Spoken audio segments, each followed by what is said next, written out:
بسم الله الرحمن الرحيم. يا أيها الذين آمنوا اتقوا الله حق تقاته ولا تموتن إلا وأنتم مسلمون. واعتصموا بحبل الله جميعا ولا تفرقوا، واذكروا نعمة الله عليكم إذ كنتم أعداء فألف بين قلوبكم فأصبحتم بنعمته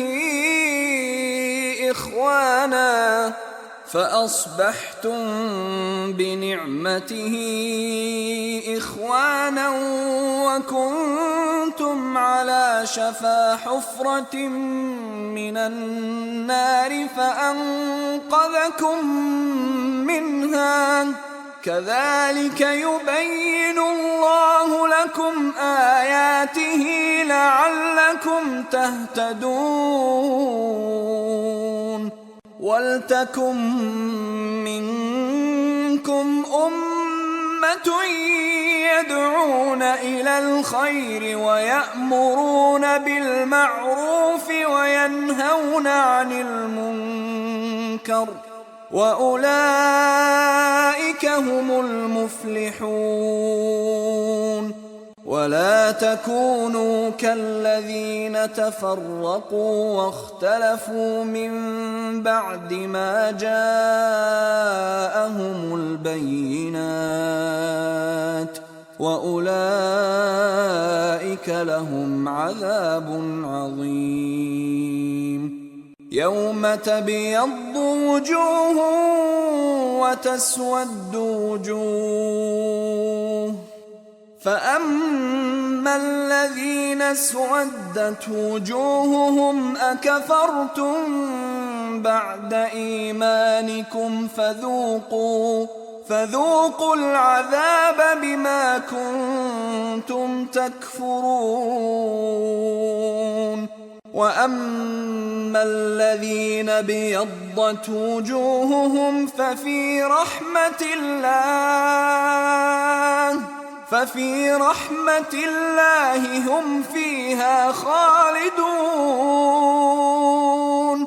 تلك آيات الله نتلوها عليك بالحق، وما الله يريد ظلما للعالمين. ولله ما في السماوات وما في الأرض، وإلى الله ترجع الأمور. كنتم خير أمة أخرجت للناس تأمرون بالمعروف وتنهون عن المنكر وتؤمنون بالله.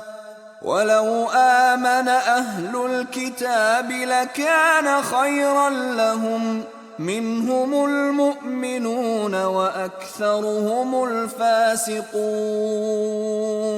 لن يضروكم إلا أذى، وإن يقاتلوكم يولوكم الأدبار ثم لا ينصرون.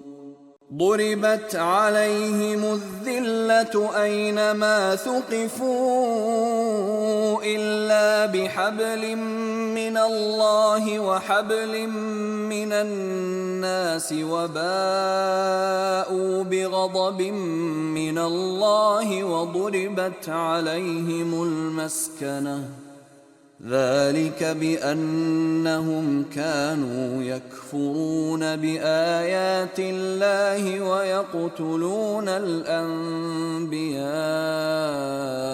بغير حق، ذلك بما عصوا وكانوا يعتدون. وما يفعلوا من خير فلن يكفروه، والله عليم بالمتقين. إن الذين كفروا لن تغني عنهم أموالهم ولا أولادهم من الله شيئا وأولئك أصحاب النار هم فيها خالدون. مثل ما ينفقون في هذه الحياة الدنيا كمثل ريح فيها صر أصابت حرث قوم ظلموا أنفسهم فأهلكته وما ظلمهم الله ولكن أنفسهم يظلمون. يا أيها الذين آمنوا لا تتخذوا بطانة من دونكم لا يألونكم خبالا ودوا ما عنتم قد بدت البغضاء من أفواههم وما تخفي صدورهم أكبر قد بينا لكم الآيات إن كنتم تعقلون. ها أنتم أولئك تحبونهم ولا يحبونكم وتؤمنون بالكتاب كله وإذا لقوكم قالوا آمنا وإذا خلوا عضوا عليكم الأنامل من الغيظ قل موتوا بغيظكم إن الله عليم بذات الصدور. إن تمسسكم حسنة تسؤهم وإن تصبكم سيئة يفرحوا بها وإن تصبروا وتتقوا لا يضركم كيدهم شيئا إن الله بما يعملون محيط. وإذ غدوت من أهلك تبوئ المؤمنين مقاعد للقتال والله سميع عليم. إذ هم الطائفتان منكم أن تفشلا والله وليهما وعلى الله فليتوكل المؤمنون.